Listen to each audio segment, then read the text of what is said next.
build a high-performing culture? This is Culture Architects. Candid conversations with extraordinary leaders sharing their biggest successes, failures, and lessons learned on their culture journeys. Here's David J. Friedman. Welcome to another episode of Culture Architects. I'm your host, David Friedman, and a very interesting coincidence about today's special guest is that he's been referring to himself as a culture architect long before we got to know him or brought him onto the show. So Dr. Joey Faucette is our guest today. He's a certified executive coach. He's the creator of the Work Positive framework, which we're going to talk about today.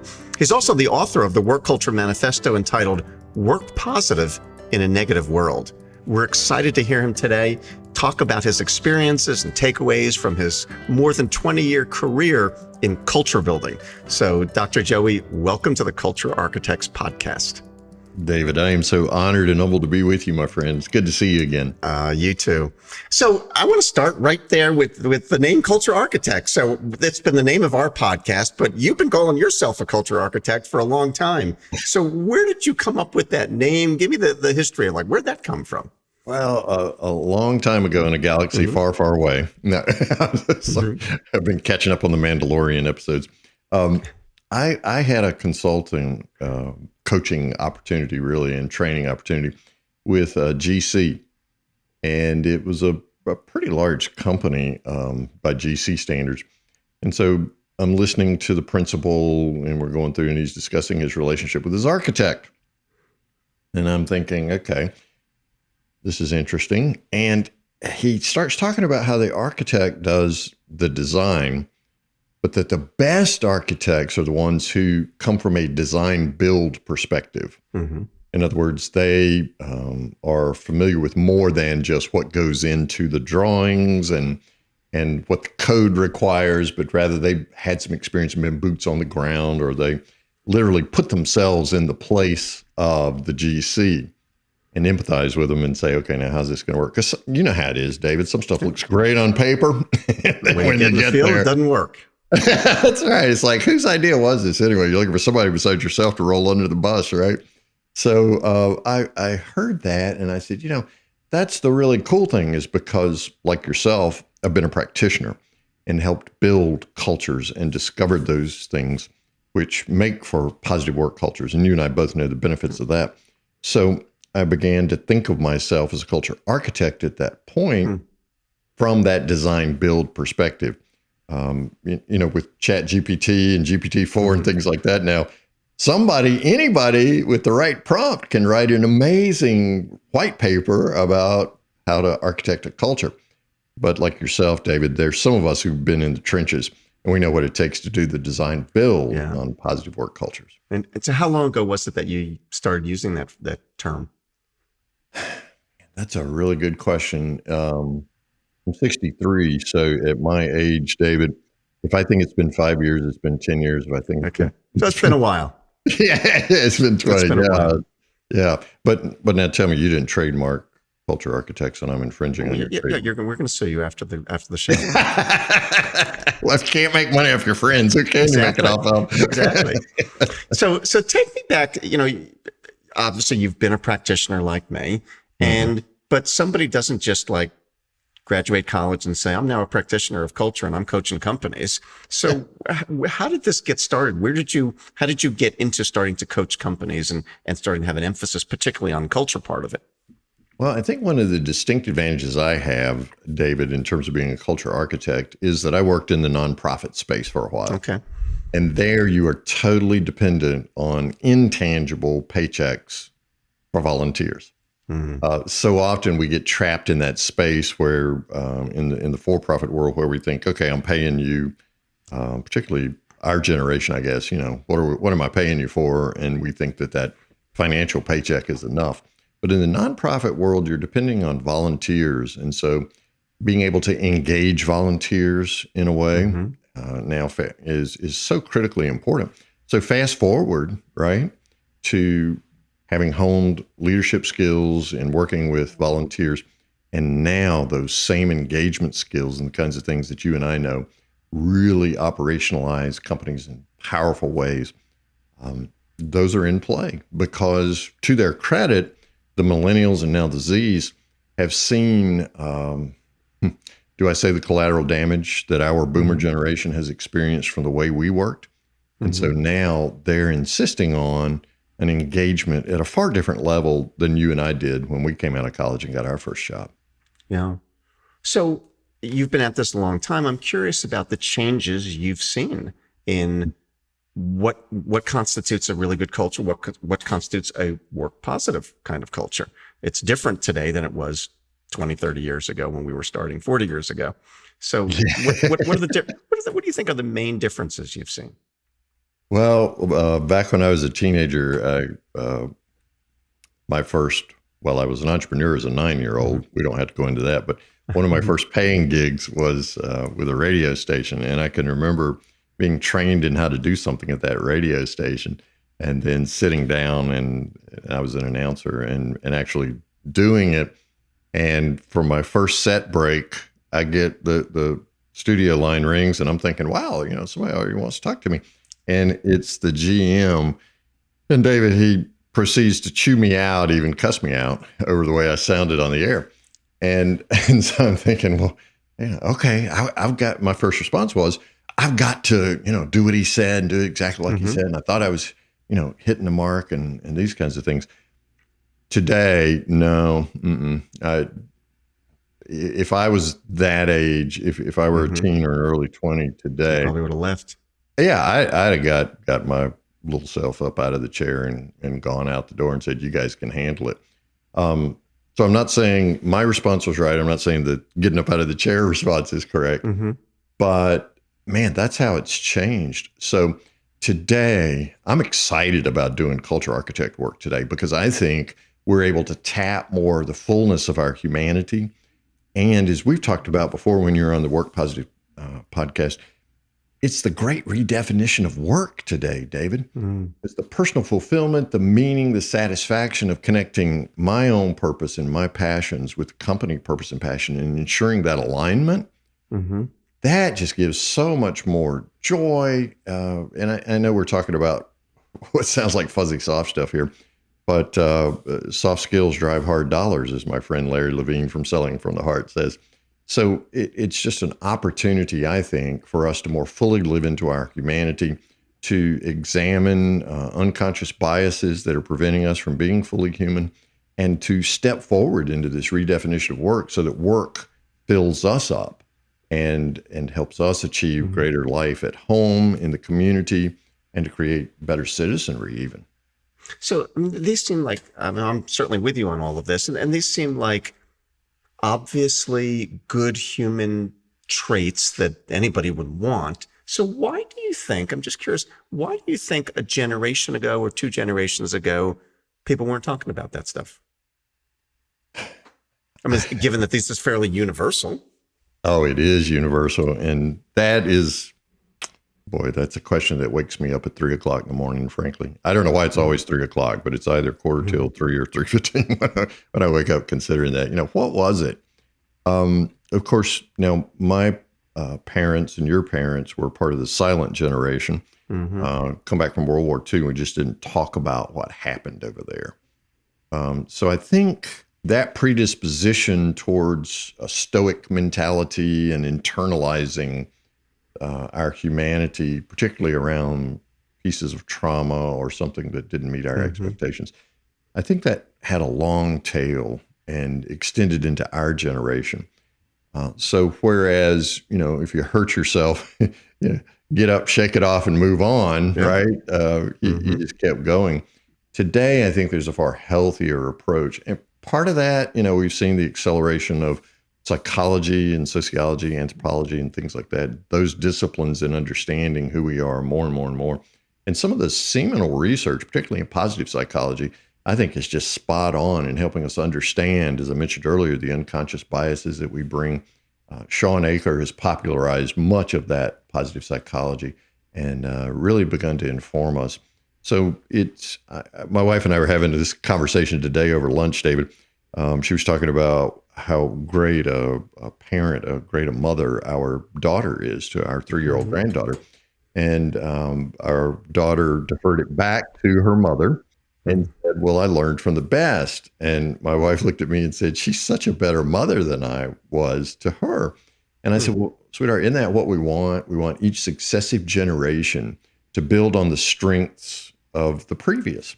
And so we would expect an acceleration of human consciousness, human development for each successive generation. Yeah. So take me back to, you've got this work positive framework that you've created, which kind of informs how you work with people. Describe for me, what is the work positive framework? What does that mean? What it means is, and can I give you a little background on how I discovered it? Because it's not something I just woke up one morning and in a flash of inspiration. Although parts of it were inspirational, most of it was illumination. Back during the Great Recession, as we called it euphemistically, in 07 and 08, I was home, and my wife wasn't used to that, even though we enjoy each other's company, but she knew that I was riding a cash cow wherever I went. And so she's like, isn't it time for you to travel? I was like, well, are you trying to tell me something, honey? But during that time, since I was home, being someone who likes to seize opportunities, however they present themselves, Dr. Norman Vincent Peale said, within every adversity lies the seeds of opportunity. So I took that to heart during the Great Recession, when training and development budgets had been short-sheeted all over the country, and there were no platforms to speak on, really, and we were all just wondering how things were going to turn out. So during that time, I became proactive and began to research the Great Depression, back when depression was an economic instead of a medical term, and I had heard my grandparents describe it. I saw the mentality, that abundance versus scarcity mentality that they had developed. And again, understanding how you see what you look for, I just noted that had an effect on them. But I also knew, David, at some level, there had to be somebody or some bodies who created companies that were still thriving today, even from the 1920s and early 30s. Who were those companies? Who were their leaders? And what were their, I came to call them core practices, David? What were the set of habits that guided their daily practices, their daily operations, their daily leadership? And so I discovered some amazing people, like Harlan Sanders. Of course, being from the South, I love fried chicken. But anyway, then you had Harlan, in addition to Harlan Sanders, you had Dave Hewlett and Bill Packard. You had George Maherl, who had started what we know as State Farm today, some 7 years before the great crash, and yet he was able to keep his company going today. And there were just a host of others.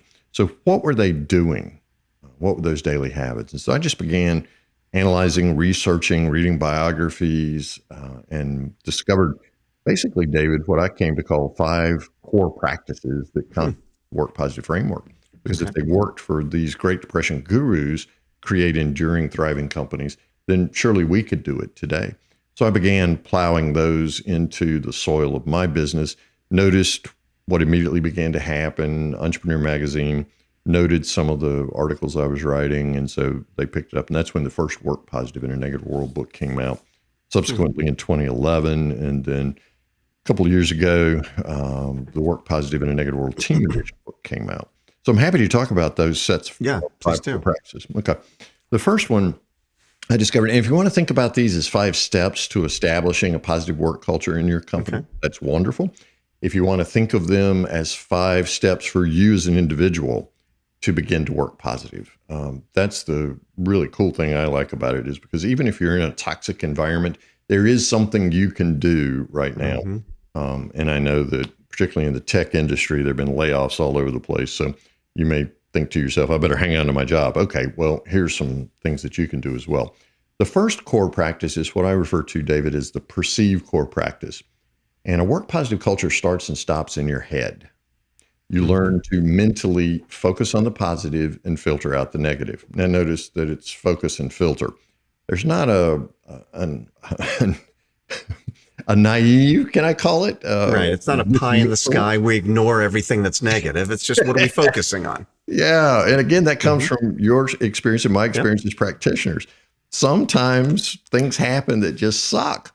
And in our 7 Keys to Work Positive coaching program, the first key we talk about is how to deal with adversity, because that really sets the pace.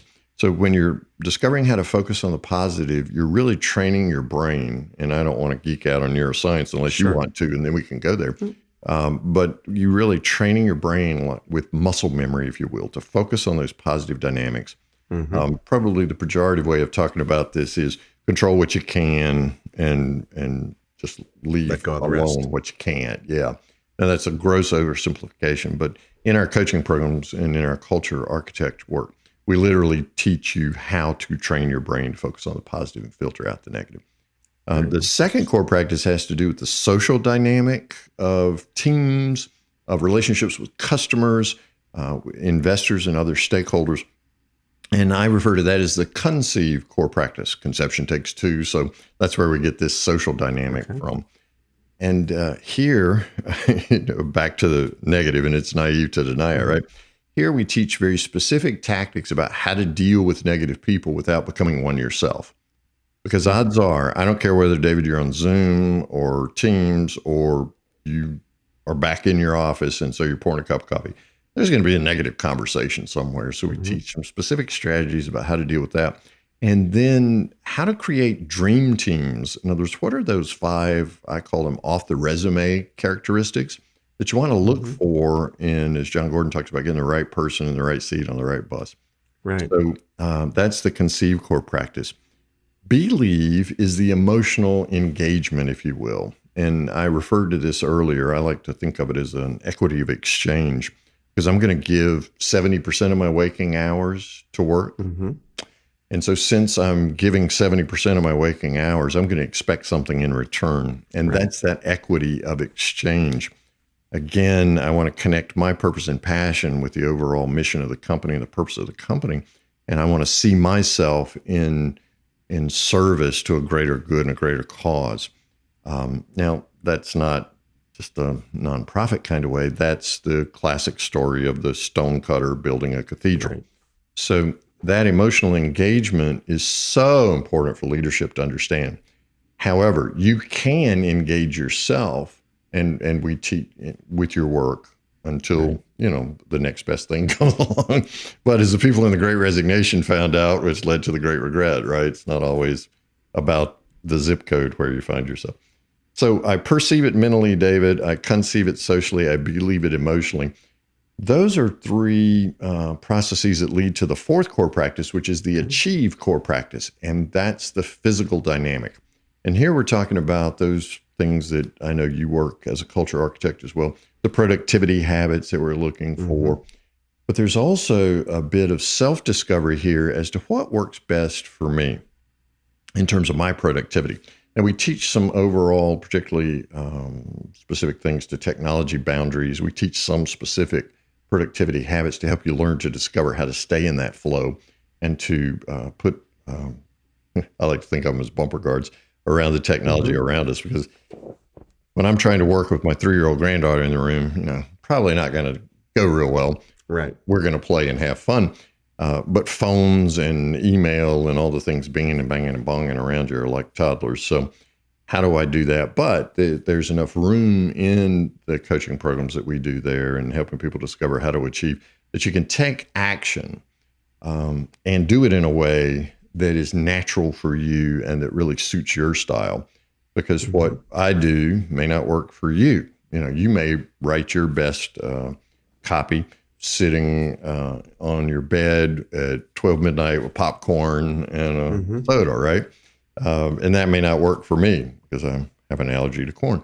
So, right. So it's discovering what works for you and what's going to help you to be, what's the situation that sets up for success for you. Exactly. And so how do we tailor that? And again, David, this requires a paradigm shift, and you've seen this time after time too, requires a paradigm shift on the part of leadership to say, okay, this works for me, so now everybody ought to do it my way. Yes. Maybe not so much, but just empowering and releasing all of that activity. We like to really focus on doing one thing. And as you know, from being a guest on the Work Positive podcast, at the end of that, I ask you, hey, David, what's your one thing that Work Positive Nation can do today to create a positive work culture?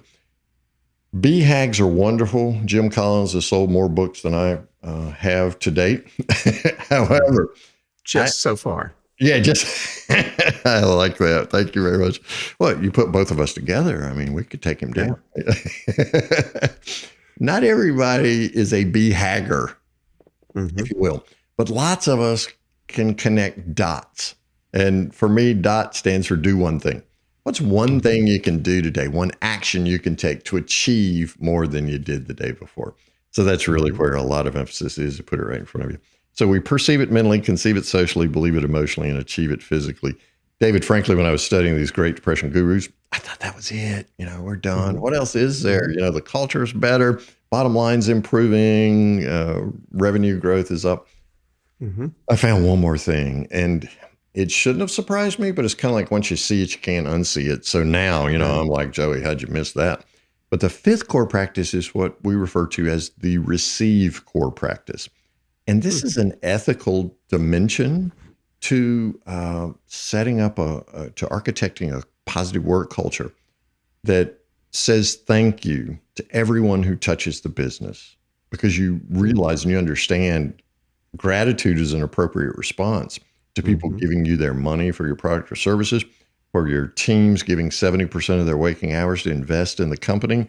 We go right down the line to your vendors giving you great deals, like 12 months we'll give you, you don't have to buy the inventory up front. We'll just put it on your shelves and you can sell it and then pay us for whatever you sell and we'll take back the rest. I mean, these are the kinds of deals that keep the cogs and wheels going every day in commerce. So how do you say thank you to those people who go out of their way? It's really easy to develop an entitlement mentality where I expect these things to happen. I expect people to come to work. After all, what am I paying them for? So just a little bit of appreciation, right? Gary Chapman has moved on past the 5 love languages now to the 5 languages of appreciation. John Ruhlin talks about giftology. I mean, there's just so much that we can do to express, and then discovering how we serve others. I might enjoy one particular way of being served. You might enjoy another. So when I'm the one doing the serving, it's not about what I want to do for us. It's about what is your preferred service style. And so how can I reach out and serve David at the very best? So when you do that, David, when you understand that you receive so much from your positive work culture, and out of gratitude, respond and like kind to these persons who are doing so much to keep your doors open and the lights on, that really puts you back in a place to perceive, conceive, believe, and achieve even more. Because gratitude is like jet fuel, man. You escape gravity so quickly with gratitude. Yeah. So that makes a lot of sense to me, and I appreciate you explaining that and where that all comes from. Still a little unclear on, all right, we've got this framework. I'm running a company, and there's no question in my mind that if all of our people had these attitudes, we're doing the things that you described, this would be a better place. And there's no question in my mind as well that if this is a more positive work culture, it is going to lead to, I don't have any question, it's going to lead to better customer service, better engagement, more profitability, more productivity, more sales, all of those good things. The place I'm unclear on is, how do I get all my people doing that stuff? Okay, great. That all sounds like a good thing. Yes. But how does the rubber meet the road? How you come in and tell us all this stuff, and I say, yeah, that's great. How do I get my employees so that these become the habits that you're describing? Oh, thanks so much. It's a process of infusing this DNA into your company culture, right? And so we use coaching and teach coaching skills and train people in coaching skills within companies to use coaching as the process whereby this DNA for a positive work culture is infused. And that, we were talking about the generational distinctions earlier, that coach approach to culture really moves you from a command and control top down to coming alongside and using coaching skills to unleash and empower these 5 core practices and this DNA in a company.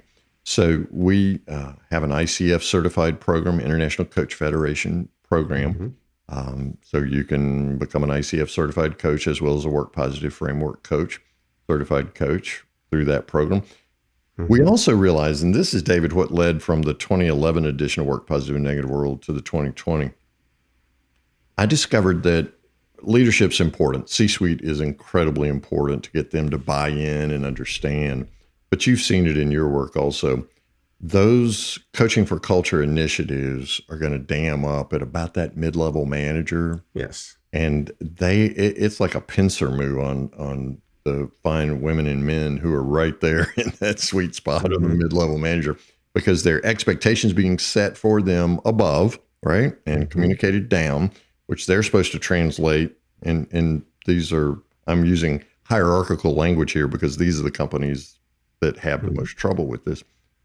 And then you got the frontline or front-facing teams, right, and they're resistant to change. They've been doing it the way they've been doing it for so long.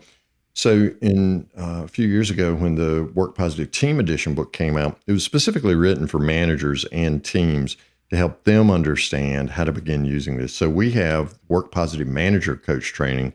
It's a much far less intensive coaching program. You can do it in about 6 months, where we teach basic coaching skills. We create safe environments in which you can fail in your coaching, right? And just develop those coaching skills so that you're asking powerful questions that evoke new awareness for the person that you're coaching, help them choose actions which align with that new awareness, and then create their own system of accountability to ensure that they do what it is that they say they want to do. And so the Work Positive Manager Coach Training helps managers to really see the environment, right, the culture of the company, and understand through the 7 Keys to Work Positive coaching program what that DNA is. And so we're coaching out of that. But we also like for the teams to do 7 Keys to Work Positive also, because we're creating a common jargon, a common understanding of the way, here's the way we work around the Ackman Corporation, right? And so this is our aspirational culture. This is what we want to live into. We know that we're all going to work better and work's going to be more fulfilling. So the team members understand that. And as the manager's coaching, not only for the environment, but knowing when to manage and when to coach, because again, they're in this pincer move, then those kinds of skill sets begin to take place. And we see pretty quick results when we're able to come into a company, pilot with a division or a group of managers and their teams. And the results are quite dramatic, as you've seen before. Yeah. So right now, we're going to take a little break from our conversation with Dr. Joey Faucette, certified executive coach and creator of the Work Positive Framework. In our next episode of Culture Architects, Joey and I are going to steer the conversation a little bit different direction, and we're going to look more closely at leadership in the context of a positive work environment. This has been Culture Architects with David J. Friedman. Join us next time for more insights and wisdom from great leaders in all walks of life. To book David for your next event, or to learn more about his writing, speaking, or consulting, go to davidjfriedman.com. Culture Architects with David J. Friedman is a production of CultureWise.